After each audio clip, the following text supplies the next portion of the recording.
Welcome to the College Admission TV Presidential Podcast. We sit down with passionate leaders in higher education for their thoughts and insights in today's world. We are excited to have as our guest Jose Maria Griffiths, President of Dakota State University in Madison, South Dakota. I would love to ask the question around your Cyber 27 goals. And I know it's kind of a broad question, but can you share with our audience your top Cyber 27 goals for the institution? Yep. This is part of a major initiative to actually start building the cyber research industry for South Dakota. You know, many of our graduates, especially the top graduates, have to go to either coast to get to do the work that they want to do. And we want to keep more people in South Dakota. So we built a facility a few years ago. It's of a certain size. It's a secure facility, so our students can do classified work there. The issue was that there was such an interest in that we felt we could do more. We could actually build a much bigger capability here in South Dakota, keep more of our graduates here. So there were two parts to this whole Cyber 27 initiative, really. One is we decided if we could build a bigger secure facility in Sioux Falls, we would be able to attract more business, if you like, from the federal government, from defense contractors, et cetera, from large IT corporations. And we did receive private money with a little bit of public money and engaged to build a facility in Sioux Falls. And we're building the first of what will eventually be three 100,000 square research facilities that will operate at that secure level.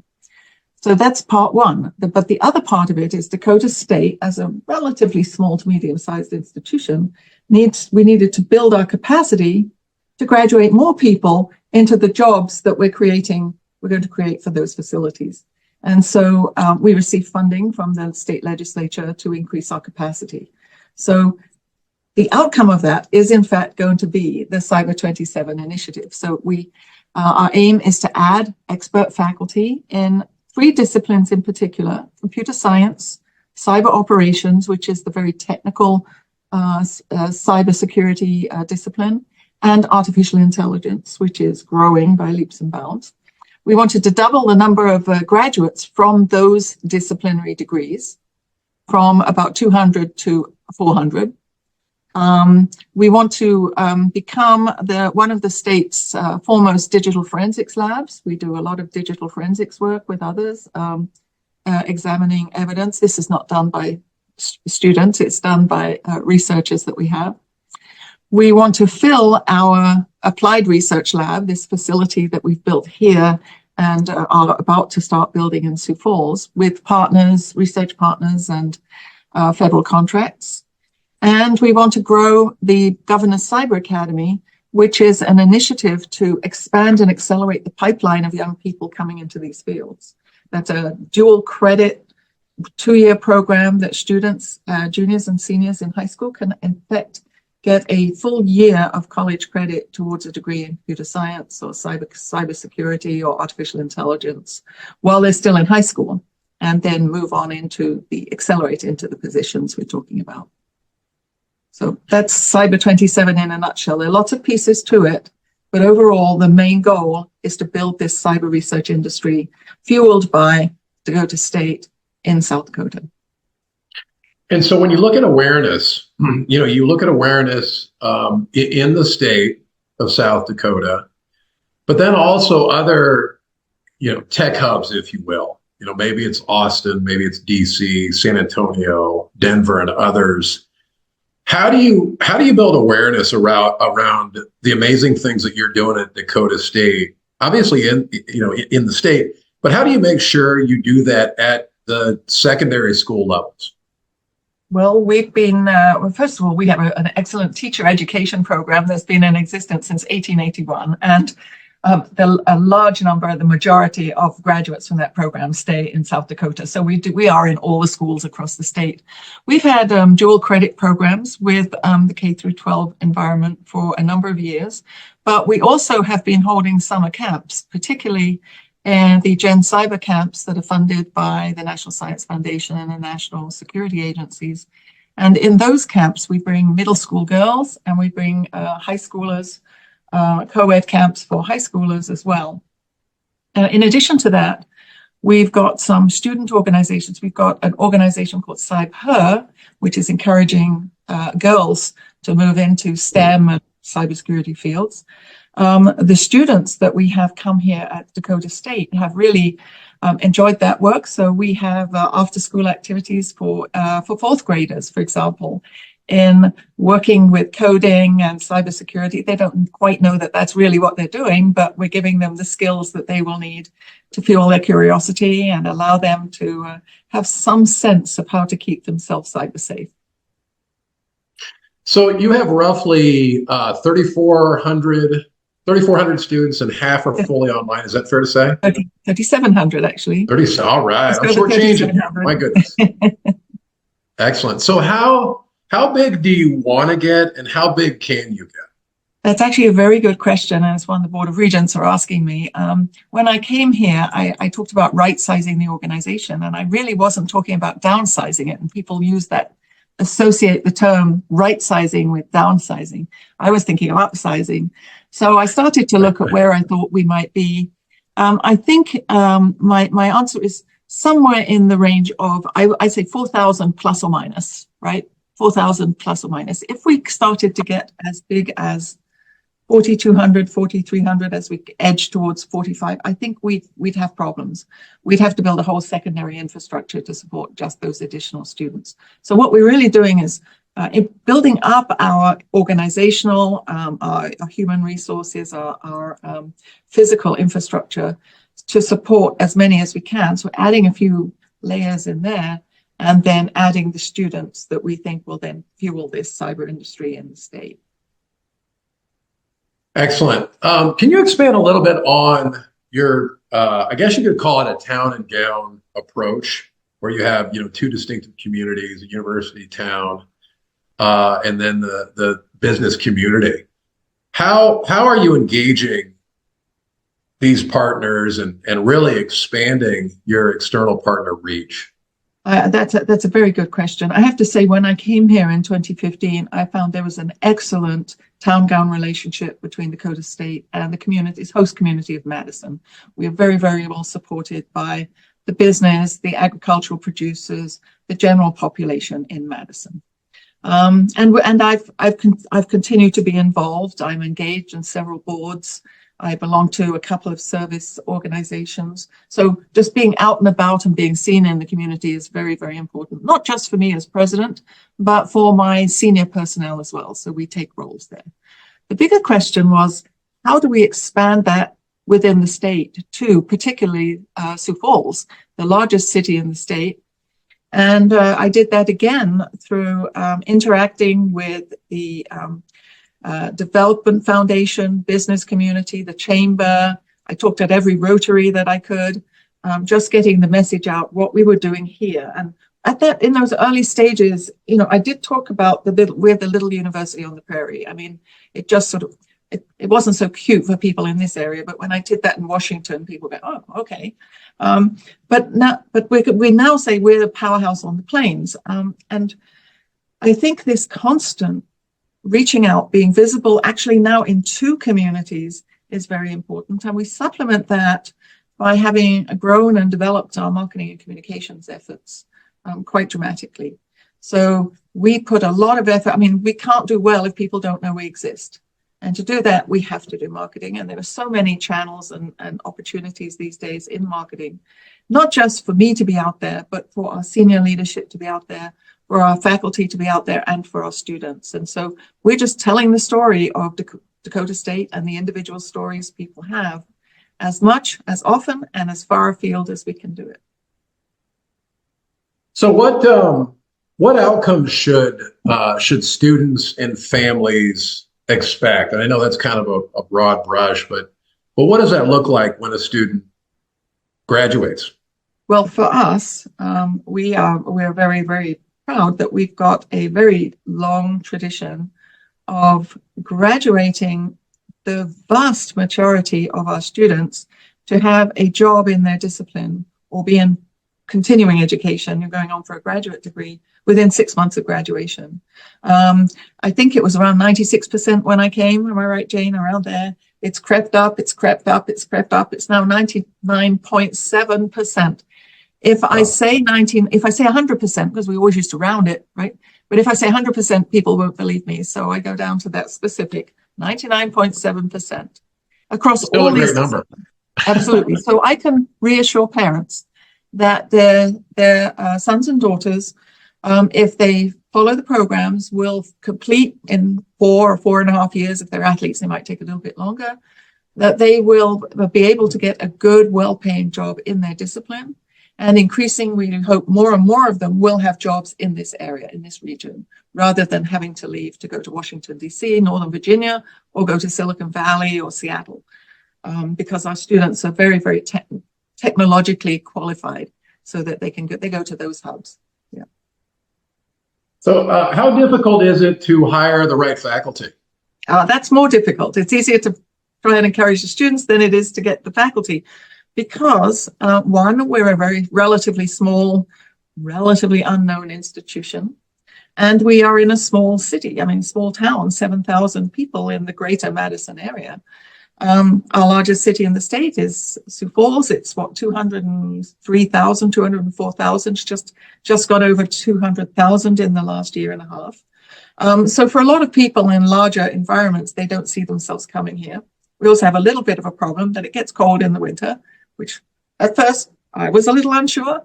If you don't like cold weather, this is not necessarily the place you want to be. But because we have great faculty, because we have these specialized facilities, not only our secure facilities, but our Madison Cyber Labs, which are interdisciplinary research labs, working on research problems that are brought to us by entities outside the university, so real problems. So our students can work side by side with faculty, solving problems that exist in the outer world, and they can build their portfolio. So it's more than just in-class activity.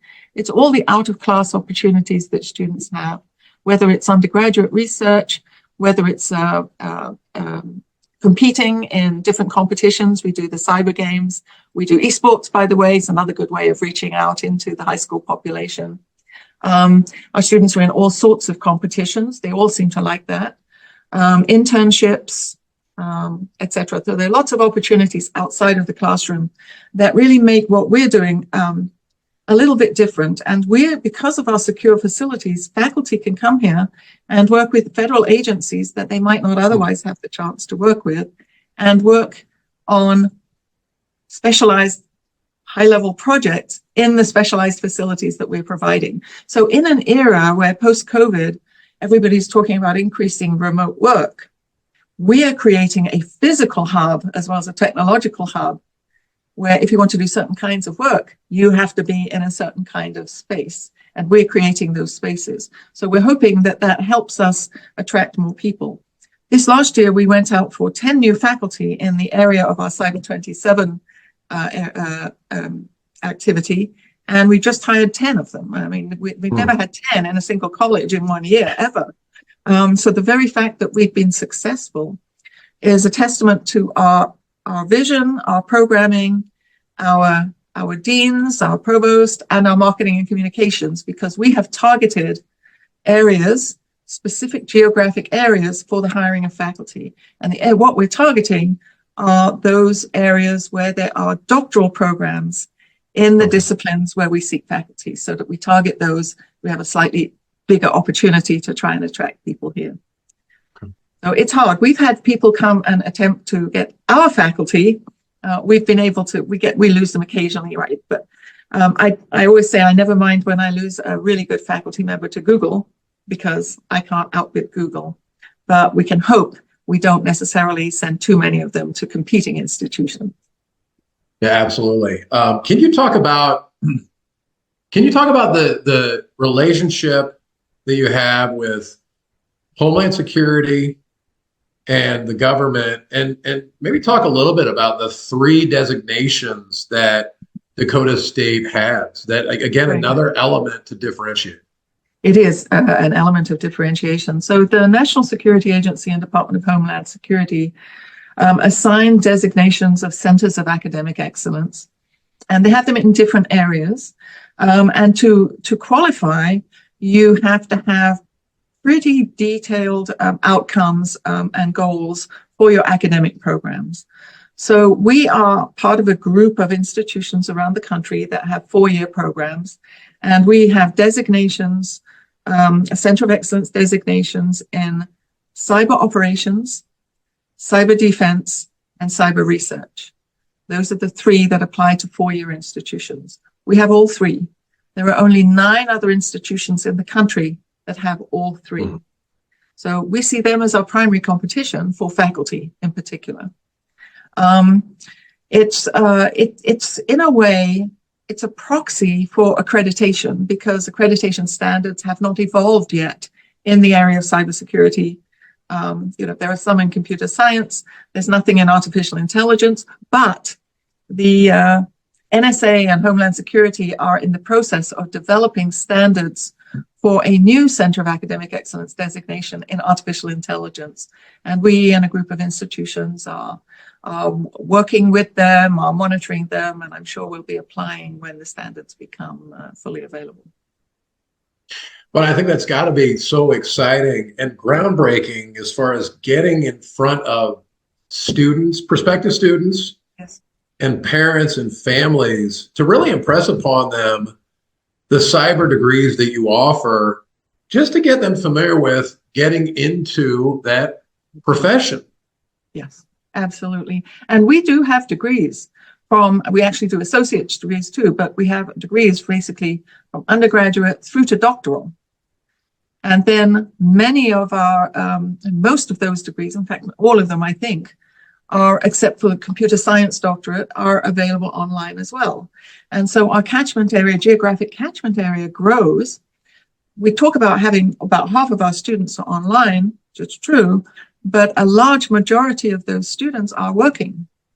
So they're already working in cybersecurity careers, and they want to increase their skills and credentials.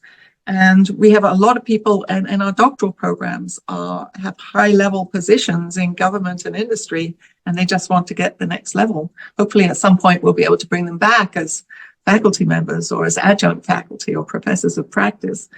But we do a lot of work beyond those 2, but that Center of Academic Excellence designation is very, very important.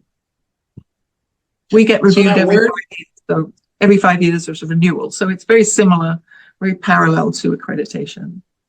So where do you see Dakota State in 5 years or 10 years? What does that look like? Good question. Well, somewhat larger than we are now, not hugely larger, but larger, with increasing growth, some growth in on-campus students and increasing growth in online students.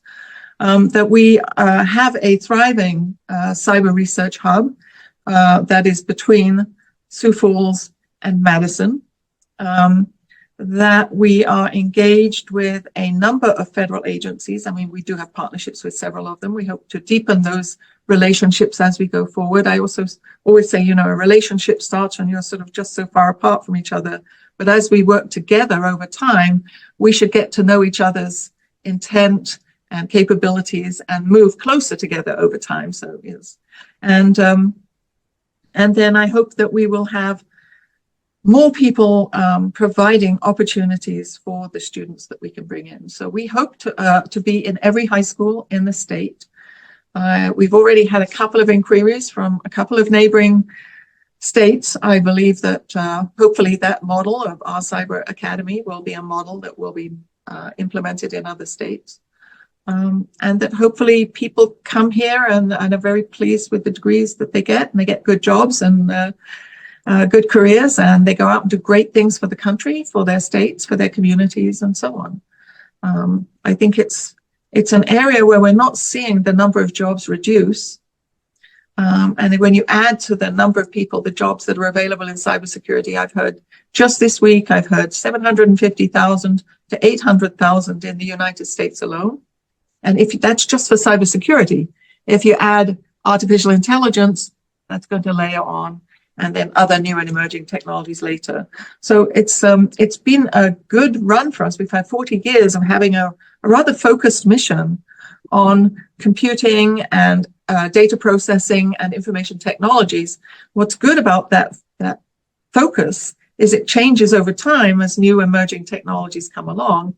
So we're able to evolve our programs and expand our programs in response to sort of early developments of new technologies. And then our students, we're educating our students to be prepared for the technology that's coming, so that they will be advocates in the areas where they work, and also very comfortable with the skill sets that they have to be able to work with those technologies.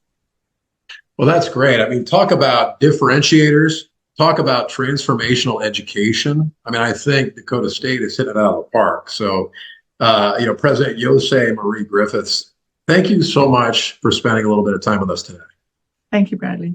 Appreciate it. We hope you enjoyed this episode of College Admission TV Presidential Podcast with Josie Marie Griffiths, President of Dakota State University. Stay tuned for our next podcast, where we will sit down with another passionate leader in higher education for their thoughts and insights in today's world.